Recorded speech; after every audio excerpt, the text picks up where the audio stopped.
So I'm going to reference you as a master wildlife artist, poet, environmentalist. Yeah. How many other titles should I give you? Well, I'm actually officially an American Master. American Master. Yeah, Okay. that was determined by Crystal Bridges. You know, they were when I soloed at the National Museum of Women in D.C., which is a far more important museum. Yeah. It never in anybody's mind that made me a master. Okay.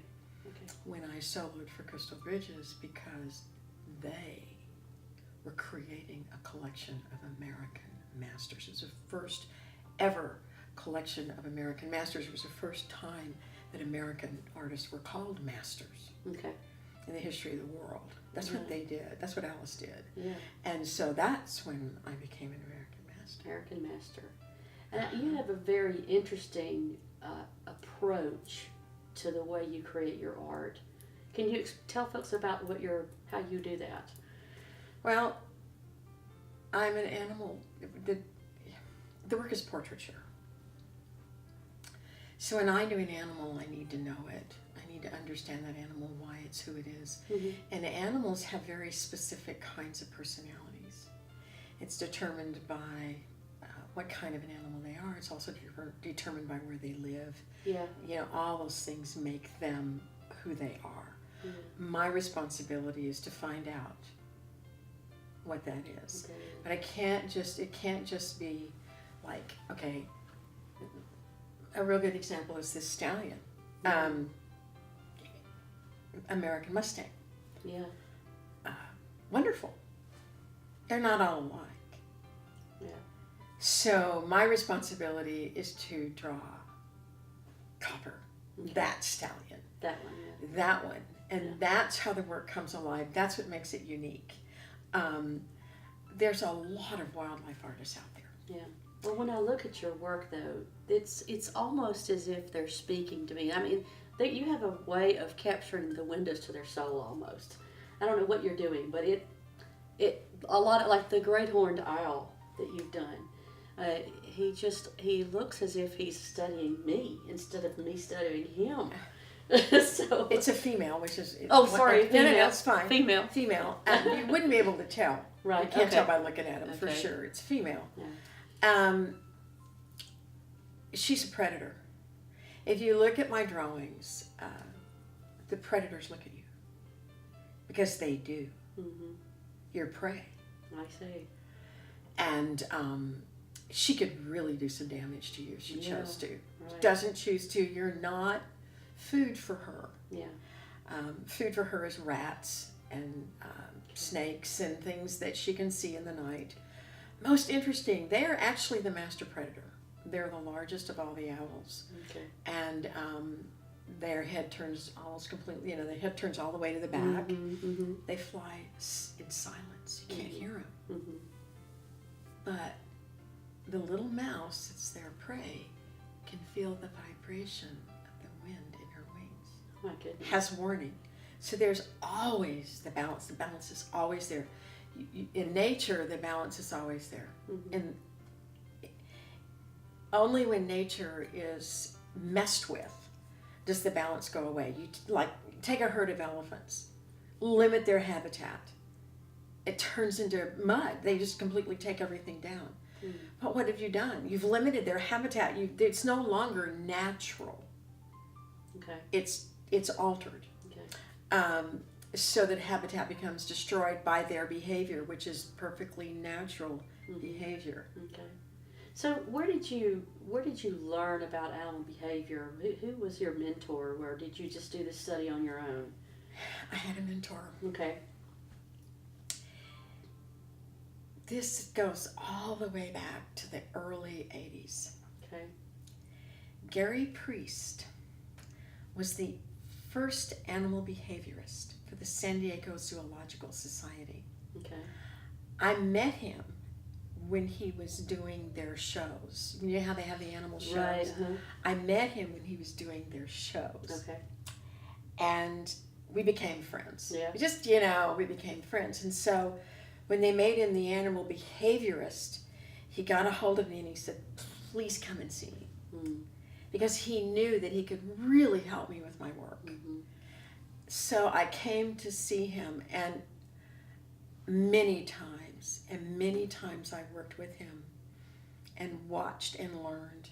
He was the first person to say animals have intellect.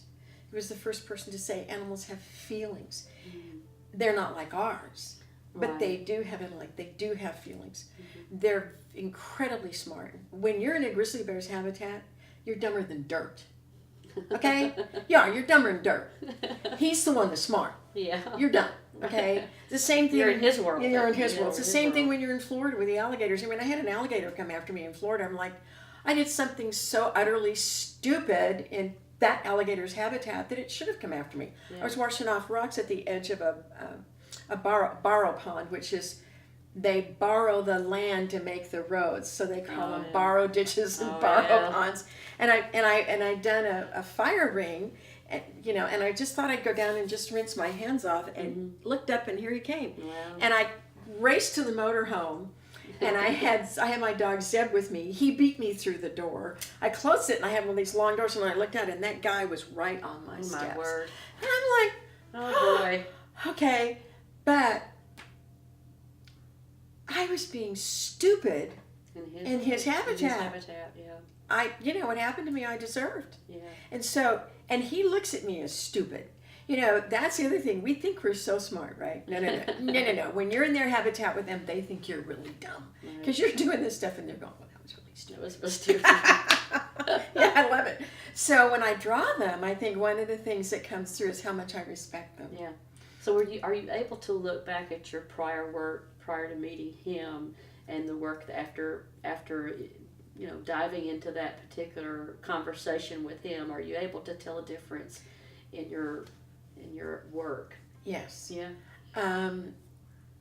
I don't know that other people would notice it, but I think they would. It was very early on in my career.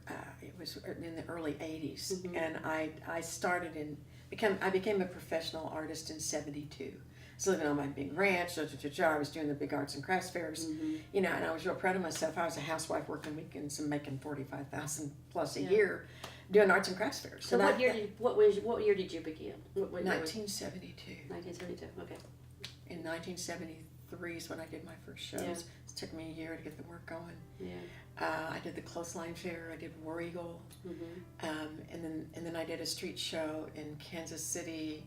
And a woman walked up and said, "I'm the director of the Hallmark Gallery. Would you like to do a show for us?" How wonderful. Yeah, I'm like, okay. One of those moments. And I'm sitting at the Clothesline Fair, and this guy comes up and he goes,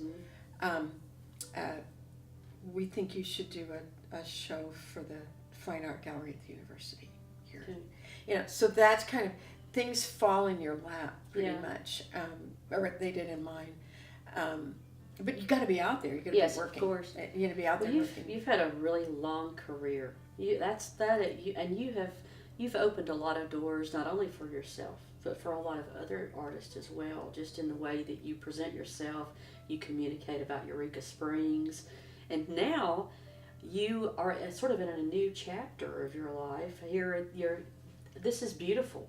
Your new location here. Yeah. I'm used to seeing you in town and Yeah, my being gallery. able to drive in and see. Just drop in and say Drive hi. in Yeah, and say yeah. hi. I'm sure everybody else loved to do that as well. But you truly have come home. Tell us about. I lived here 35 years, and then I moved into town, and I lived in town for 2-3 years, and I came home. Yeah. I came home to Heronswood. It's called Heronswood because there's a heron's rookery here. We've got 34 nests this year. Yeah. I thought I heard. Yeah, that's I what you heard hear. them out there. Yeah, the babies have hatched. Mhm. So now you're hearing the clucking and Yeah. all that stuff going on, Yeah. and so this is a really good time at the Yeah. rookery. Yeah. The gallery space here, it just, like I said earlier, it was sort of, you're like, I'm inside but I'm outside, which just seems just so perfect for you. It is perfect for me. Yes. You know, this space actually was originally my studio. When I very first moved here, I had a studio down here, and you see that archway? Uh-huh. That was the door. Oh, okay. When I built my big studio up top, that's part of my new studio. So we Okay. moved the doors out. I see. Okay. Yeah, and closed, gave us more space in here. And that was my office for years. What a For view. oh yeah, I loved it. I'd come Wow. down here and do my office work and go, this is okay, I can do this. And of course my studio is a sweeping view of the valley. Yeah. And most of my books were all written up there at my big desk in my studio, Yeah. overlooking the valley. Yeah. Yeah, this is a magic place. You've written something about Heronswood. Would you read that for us? Ah, okay. Heronswood, a soft land with easy walks on broad trails, sheltered by giant trees that lean over and listen to words shared heart to heart. For here in the midst of quiet woodland beauty, questions are answered, solutions born, and inspiration received. So come, sit by our laughing stream, watch fledgling life in the rookery be part of this new time, born from ancient wisdom, and then go out.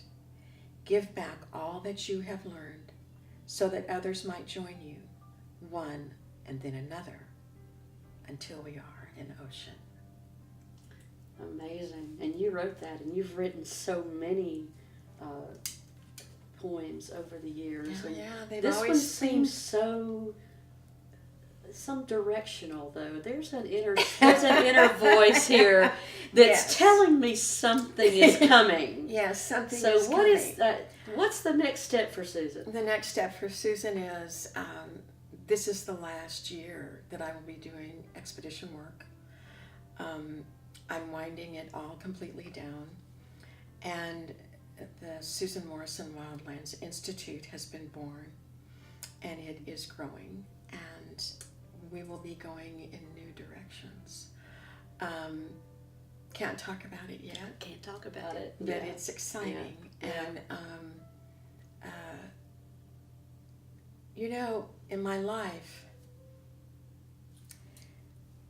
people have come to me throughout my life, and they've been a huge part of that time. When I lived in New Orleans, it was Council Chairman Egan, C.J. Egan.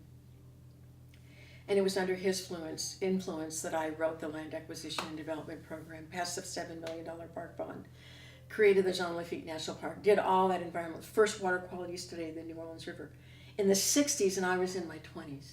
But that guy, he was like that I don't know, what do you call it? He was just like that person that caused that to happen. Mm-hmm. And then as I came up over and I was doing all this other stuff, I came to Arkansas and I was doing all the shows and I'm creating this work, and then I go to color and then I'm doing all these things. And people like Gary Priest and all these people that had come to me in my life, and then Sam Walton. And Sam says, Susan, I got something I want you to do for me. And I said, are you doing t-shirts? And he said, no, not that. I'm not kidding, that's the truth. No, not that. And he wanted me to do his environmental education program. Talk about a huge turning point in your life. Definitely. 24 million posters, 250,000 books, school tours all over the nation. Yeah. Huge advances in the environment with vendors and people, manufacturers, with Sam sitting on my shoulder the whole time and directing me in everything that I was doing. But I became the face, I became the one out there doing it. Yeah. And the American Wildlife Expeditions, Karen Salzman, she's the director of the, she is now retired, but she was the director of the Living Desert Zoo in Palm Springs. And I went to see her, and I was trying to figure out what am I going to, I'm Animal Tracks is the National Wildlife Federation's got it, and I'm kind of like, here, what am I going to do next? And I had a lot of Fortune 500s wanting me to do endangered species of the world. Well, guess what? Every wildlife artist does endangered species of the world. I was like, I don't want to be like everybody else. So I'm sitting and I'm talking to her, and she said, Susan, and I will never forget these words, I'm not going to ask you. I'm going to beg you to do America's Wildlife. It's all endangered. Mm-hmm. She was right. You're right. Yeah. So I went to Anza Borrego from Palm Springs, and the American Wildlife Expeditions were born. I look into the eyes of the animals, and they cry out to me, saying, make us larger than life so that we might live. Yeah. Capture us in line and color so that we might be free. Lay our hearts at the foot of humankind so that we might be remembered before it is too late. And she inspired that. Yeah. And now, someone has come into my life, and I am seeing this incredible inspiration. Sine Bro started it. We all know Sine. She sat with me and she said, okay, so what do you want to do with the rest of your life? And I went, she goes, well, you better start thinking about it, girl. You know Sine, that's who she is. Love Sine. Oh, yeah, and she, love you, girl. And so she literally sat on me Yeah. and pulled out of me this peace, this inspiration. And from this is coming much, it's growing and growing into things. Again, I'm like, oh my God. But for now, as we sit in my gallery, this is this time. It's open by appointment. You can call us and come and see the art and come and see what I'm doing, and know that this is not going to be forever. That this is all changing. And all the directions are good, but when you reach my age, and I'm 75, you know that it's time for your legacy. And that's what Sine brought to my mind and helped me understand. Yeah. And that's the direction now that I'm going in. Yeah. Well, I can't think of anyone more qualified or anyone more suited to speak for the souls of those animals than you. And so I think it's an important time for a lot of people, a new generation coming forward, a lot of threats to our environment. And I think that for those of you out there that are watching, you should make a trip out here to see Susan's work and truly look into the soul of these animals and to speak with Susan, because I can tell you right now, I'm inspired by what you've got going on, and I'll be looking to see what's new for you and to see where you're taking us all. Oh. And so, and be sure and come out here to Heronswood and talk with Susan if you have a moment. I'm sure she would love to have you, and you can make it by appointment, I understand. Yes. So come out and visit with her and look at the beautiful sanctuary that she has out here. Yes. Thank you, Susan, for taking time to talk with us and to share with everyone your heart and your mind and your vision. Thank you so much. Thank you. I enjoyed it. We'll see you next time. Thanks for watching Eureka Springs channel. Bye-bye.